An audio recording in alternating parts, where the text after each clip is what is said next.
세상에는 정말 많은 언어가 있습니다. 한국어, 영어, 일본어, 스페인어. 그중 전 세계적으로 가장 많이 쓰이는 언어는 바로 영어입니다. 왜일까요? 배우기 쉬워서?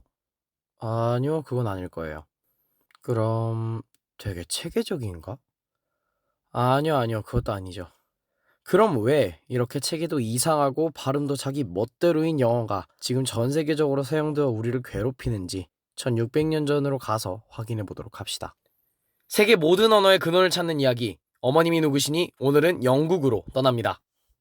이곳은 현재 영국으로 유명한 브리튼 섬이에요.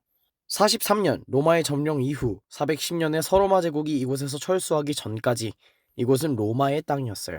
브리튼 섬은 유럽 대륙에서 동떨어진 섬이라는 특징 때문에 툭하면 이민족들에게 침략을 받던 땅이었어요. 4세기 말까지는 로마가 속주로서 브리튼 섬을 잘 방어해왔지만 로마 제국의 분열 이후 혼란이 가속되어서 결국 서로마의 황제 호노리우스가 브리튼 섬을 공식적으로 로마와 분리하게 됩니다. 이후 게르만족의 일파 중 하나인 앵글로색슨족이 이민족의 침략을 막아주는 용병으로서 브리튼 섬에 주둔하게 됩니다. 앵글로색슨족은 본래 서게르만인의 일파로서 지금의 네덜란드와 독일의 니더작센 지역에 거주하던 사람들입니다. 이들은 이민족과의 전쟁에서 승리 이후 그대로 브리튼 반도에서 브리튼인들을 지배하기 시작했고, 급기야 유틀린트 반도에서 건너온 주트인들이 켄트 지역에 켄트 왕국을 세우기 시작하면서 이민족들의 지배가 본격적으로 시작하게 되었습니다. 이때부터 주트족의 켄트, 앵글족의 노썸브리아, 머시아, 동앵글리아, 그리고 섹슨족의 서식스, 웨식스, 에식스, 이렇게 7개의 왕국이 브리튼 섬을 지배하는 시기를 7왕국 시대라고 부릅니다. 이때 게르만족들이 자신들의 언어를 가지고 오면서 서게르만계 언어들을 가져오게 되는데, 이때부터 플랜테전의 왕족까지의 영어를 고대 영어라고 부릅니다. 고대 영어는 사실 현대 영어와는 아주 많은 차이가 있습니다. 5세기 초기에는 룸 문자를 사용하였다가 이후 10세기를 지나면서 점점 라틴 문자와 고유 문자를 섞어가며 사용했습니다. 이 글자는 애쉬라고 부르며 에로 발음합니다. C와 G는 붙어서 J 발음이 나고, H는 H와 X 발음이 공존하고, G는 G, J, X, C는 CH, K의 발음이 불규칙으로 나뉘었습니다. 이 글자는 W 발음이 나는 룸문자를 그대로 활용했으며 스롱과 에드가 TH의 발음을 나타냈습니다. 명사의 격은 총 4개로 주격, 목적격, 소유격, 역격으로 나뉘었으며 각 격의 변화마다 어미가 달라졌습니다. 명사의 성은 남성, 여성, 중성, 수는 단수, 양수, 복수로 나뉘어져 총 9개의 성수 조합이 존재했습니다. 형용사는 주격, 목적격, 소유격, 역격, 도구격으로 총 5개로 나뉘었으며 관사에 따라 변화의 형태가 나뉘기도 했습니다. 다만 이때도 비교급과 최상급이 존재했습니다. 동사는 1, 2, 3인칭 단수와 복수의 동사 형태가 존재했고, 시제는 2가지가 존재했으며 현재 시제와 과거 시제가 존재했습니다. 현재 시제는 현재뿐 아니라 일반적인 사실과 미래의 의미까지 포함하고 있었고, 과거 시제는 완료, 미완료의 구분 없이 단순히 과거 사건만을 표현하였습니다.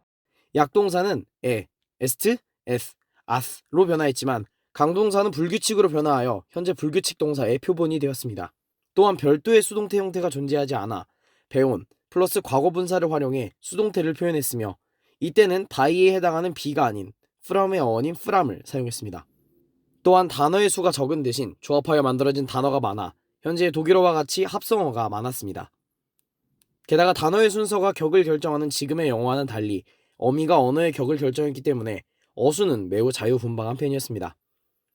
이 시기에 쓰여진 문학 중에는 앵글로색슨족의 이야기를 담은 앵글로색슨 연대기와 게르만의 영웅담인 베오울프 서사시가 있으며, 이는 고대 영어로 쓰인 가장 오래된 문학 중 하나로 뽑힙니다. 7세기와 8세기를 지나며 노썸브리아와 머시아가 정권을 장악했지만 9세기 이후 쇠퇴해갔습니다. 이후 9세기에 웨식스의 알프레드 대왕이 즉위하고 지속해서 브리튼 섬을 침략하여 북부에는 노썸브리아의 괴뢰 정부를 세우고 남부에는 데일로라는 국가를 설립한 바이킹족이 침략을 막아내면서 브리튼 섬의 실권을 얻었고, 이후 대하 에드워드 대왕과 에설스턴 대왕이 스코틀랜드와 나머지 브리튼 섬을 정복하면서 7왕국 시대가 끝이 나고 잉글랜드 왕국이 도래하게 됩니다. 이후 잉글랜드 왕국은 웨식스, 크누트, 노르만, 블루아, 플랜테저넷, 랭커스터, 요크, 튜더, 스튜어트라는 다양한 왕조들이 약 700년간 다스리면서 언어의 많은 변화를 맞이하게 됩니다. 이때 바이킹들의 침입으로 인해 그들의 언어인 노르드어, 그리고 로마와의 교류로 인한 교회 라틴어의 영향을 받은 노르만어로 인해 여러 단어와 문법에 변화가 생겨났습니다. 또한 지배층에는 프랑스계 노르만족이 존재했고, 잉글랜드에는 노르망디의 공작 윌리엄 1세가 국왕으로 군림한 적이 있었기 때문에 이때에는 프랑스어가 많이 사용되었습니다. 이때 영어는 하층민의 언어로 자리 잡게 되었고 법률, 행정과 관련한 상류층의 어휘는 프랑스어가 사용되었습니다. 이렇게 변화하기 시작한 고대 영어는 시간이 지나 중세 영어로 변해갔습니다. 이후 1362년에 에드워드 3세가 고위층과 의회의 영어 사용을 명령하는 변론법을 반포하기도 하였고 헨리 5세 또한 이러한 영어 진흥책을 추진했지만 유럽 본토의 영토를 가지고 있던 노르만인들의 영향력을 무시할 수 없었습니다. 그러나 프랑스와의 100년 전쟁에서 영국이 패하여 브리튼 섬에서의 영토만을 남기게 되고 프랑스와 완전히 분절되자 중세 영어의 영향력이 강해지기 시작했고 이때 노르만족의 자제인 제프리 초서가 캔터베리 이야기를 비롯한 중세 영어 서적을 써내려가면서 중세 영어의 체계가 확립되게 됩니다. 이 시기부터 영어의 인칭 변화와 이에 따른 동사 변화가 체계적으로 잡혀가기 시작합니다. 과거 시제 또한 불규칙으로 변화하던 시절에서 단순화되어 어미에 d나 t를 붙이는 과거 분사의 규칙적 형태가 성립되었으며 문장의 구성도 현대 언어와 많이 비슷해졌습니다. 그러나 중세 영어가 확실하게 확립되진 않았기에 방언의 사용이 많았고 지역별로 북부 영어, 미들랜드 영어, 남부 영어로 나뉘어 사용됐습니다.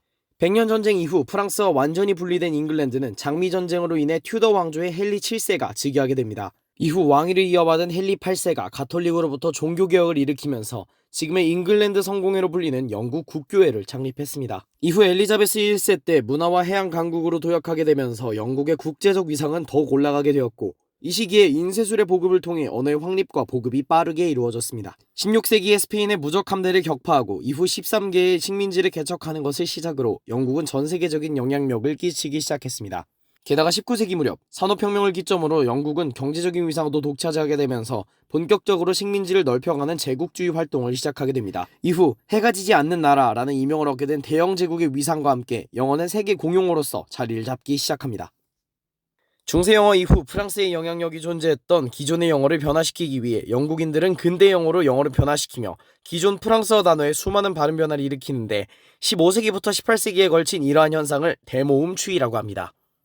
이러한 대모음 추이로 인해 영어의 모음과 자음들은 각자 단어마다 다른 불규칙적인 발음을 가지게 되었고 이게 현대까지 이어져 오고 있습니다. 이 시기에 활동한 윌리엄 셰익스피어와 윌리엄 1세의 명호로 편찬한 킹 제임스 성경 그리고 그리스 로마 신화 이 세 가지를 통해 근대 영어의 문화적 근간을 완성하였으며 이후 영어의 대모음 추이가 완성되고 일부 철자법 개정을 제외하면 현대 영어와 매우 유사한 모습을 보여주고 있습니다. 영국의 식민지 중 하나였던 미국이 18세기 후반 독립하고 20세기에는 독일, 일본과 함께 세계의 패권을 잡기 시작하였습니다. 1차 세계대전을 지나며 영국은 해군과 금융, 무역 질서가 붕괴하여 내부부터 분열하기 시작했습니다. 이후 2차 세계대전에서 영국, 소련과 함께 승리한 미국은 전 세계의 군사, 무역 실권을 잡았고 과학자들이 미국으로 대거 이동하면서 기술적인 측면에서도 큰 발전을 이룩하게 됩니다. 종전 이후 많은 식민지들이 대거 독립하면서 경제적인 지위도 잃어버리게 되고 결국 냉전 시기에 다다라서는 수에즈 위기 이후에 결국 독자적인 길을 포기하고 미국의 영향력 아래에 몸을 피하게 됩니다. 18세기부터 미국에서는 노아 웹스터를 비롯한 학자들에게서 영어 철자 개혁이 이루어지고 있었습니다. 영어 철자 개혁은 표음성이 떨어져 아이나 노인이 읽기 힘든 영어 단어를 보다 직관적으로 개선하는 운동으로 이 기점으로 미국 영어와 영국 영어에 극명한 차이가 생기게 됩니다.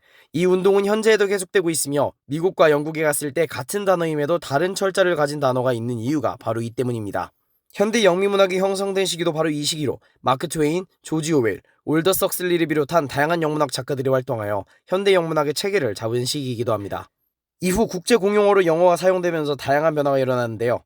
미국의 흑인들이 사용하는 영어와 영국의 식민지였던 인도 사람들이 사용한 영어, 그리고 캐나다, 아프리카 등을 비롯한 다양한 지역별로 다양한 영어의 형태가 생겨났습니다. 이로 인해 영어는 단순히 영국의 언어가 아닌 범지구적인 언어가 되어 다양하고 복잡한 형태를 가진 언어로 변형되었습니다. 사실 이렇게 보면 영어는 쉬웠던 적이 단 한 번도 없는 것 같은데요. 영국의 국제적인 영향력과 20세기 후반 미국의 급격한 성장으로 인해 국제적 언어로 성장하게 되어 현재 많은 나라에서 교육하고 사용하고 있는 언어이기도 합니다. 이러한 영어의 변천사와 역사를 통해 민족의 이동과 통치체제의 변화에 따른 언어의 형성과 언어의 국제적인 위상에 국가의 지위가 끼치는 영향에 대해서도 알 수 있었습니다. 지금까지 어머님이 누구시니 영어편을 시청해주셔서 감사합니다.